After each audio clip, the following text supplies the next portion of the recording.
జగన్మోహన్ రెడ్డి గారు ముఖ్యమంత్రి స్థాయిలో ఉన్నవాడు ఏం మాట్లాడుతున్నారు? ఇలా బహిరంగ సభ పెట్టి వేల కొద్ది మగవాళ్ళు ఉన్నారు ఆ సభలో, మాట్లాడుతున్నది సొంత చెల్లెల గురించి అని కూడా ఇంగితం లేకుండా నేను వేసుకున్న నా ఒంటి మీద ఉన్న బట్టల గురించి జగన్మోహన్ రెడ్డి గారు ప్రస్తావించారు అంటే ఎంత దిగజారుడు రాజకీయాలు చేస్తున్నారు వీళ్ళు. ఏం అవసరం ఉంది? నేను పచ్చ చీర కట్టుకున్నానట, దానికి జగన్మోహన్ రెడ్డి గారు చెప్తున్న మాట నేను చంద్రబాబుకు మోకరిల్లి ఆయన ఇచ్చిన స్క్రిప్ట్ మక్కీ బట్టి నేను మాట్లాడుతున్నానట. ఏం మాట్లాడుతున్నారు? పచ్చ చీర కట్టుకుంటే తప్పేముంది అని అడుగుతున్నాం. పచ్చ కలర్ ఏమైనా చంద్రబాబు గారు కొనుక్కున్నారా? ఏమన్నా కొనుక్కున్నారా? ఎంత కొనుక్కున్నారన్నా? చంద్రబాబు గారు ఏమైనా పేటెంట్ రైటా? పచ్చ కలర్ అంటే ఏమన్నా పసుపు కలర్ వాళ్ళదా?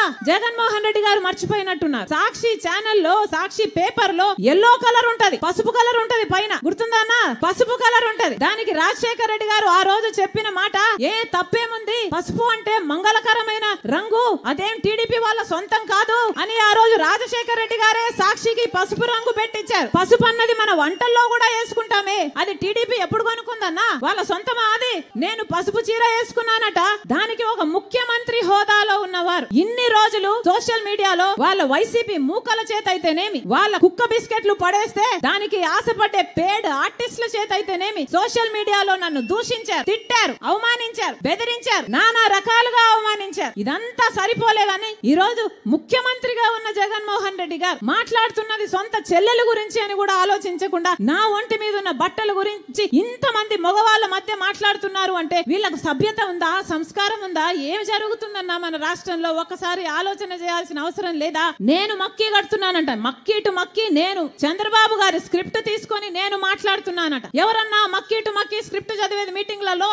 ఎవరు చదువుతున్నారు? జగన్మోహన్ రెడ్డి గారు స్క్రిప్ట్ పెట్టుకొని మక్కీ టు మక్కీ వర్డ్ టు వర్డ్ చూసుకుంటూ చదివేది జగన్మోహన్ రెడ్డి గారా నేనా? ఎవరు చదువుతున్నారు మక్కీ టు మక్కీ? ఏం చెప్తున్నారు? నేను మోకరిల్లానా చంద్రబాబుకి? నాకేం అవసరం? నేను రాజశేఖర రెడ్డి రక్తం, రాజశేఖర రెడ్డి బిడ్డను. నేను ఎవ్వరి ముందు ఏ రోజు మోకరించలేదు, అందుకే మొండిగా ఈ రోజు వరకు కొట్లాడుతున్నా. నా గురించి ఎవడు ఏమి రాసుకున్నా, ఏమి అనుకున్నా ఏ రోజు పట్టించుకోలేదు రాజశేఖర రెడ్డి బిడ్డ. ఎందుకంటే నాకు తెలుసు నా గుండెలో ఉన్న నిజాయితీ గురించి. ఈ రోజు మోకరిల్లింది ఎవరు? బీజేపీ ముందు, మోడీ ముందు జగన్మోహన్ రెడ్డి కాదా మోకరిల్లింది? ఎంతగా మోకరిల్లారన్నా?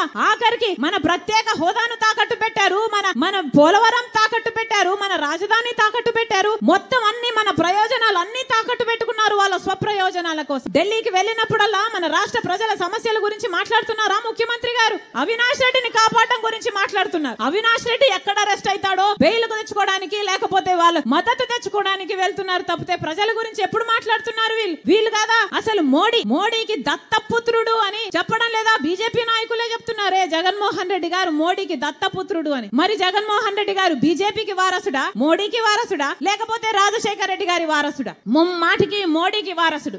ఎందుకంటే రాజశేఖర రెడ్డి గారు బీజేపీని వ్యతిరేకించేవాడు. అలాంటి బీజేపీకి జగన్మోహన్ రెడ్డి గారు మోకరిల్లుతున్నాడు అంటే ఈయన రాజశేఖర రెడ్డి గారి వారసుడు కాదు, నిజానికి ఈయన మోడీ వారసుడు. ఆఖరికి మణిపూర్ గడ్డలో క్రైస్తవులను ఊచకోత చేసింది బీజేపీ పార్టీ, ఆర్ఎస్ఎస్ కలిపి. కనీసం అప్పుడైనా నోరిప్పాడా జగన్మోహన్ రెడ్డి గారు? సొంత మతం, మన మతం క్రైస్తవులను చంపేస్తున్నా అప్పుడు కూడా బీజేపీకే మద్దతు ఇచ్చాడే చట్టసభలలో. మరి ఈయన బీజేపీ వారసుడు కాక రాజశేఖర రెడ్డి గారి వారసుడు ఎలా అవుతాడన్నా?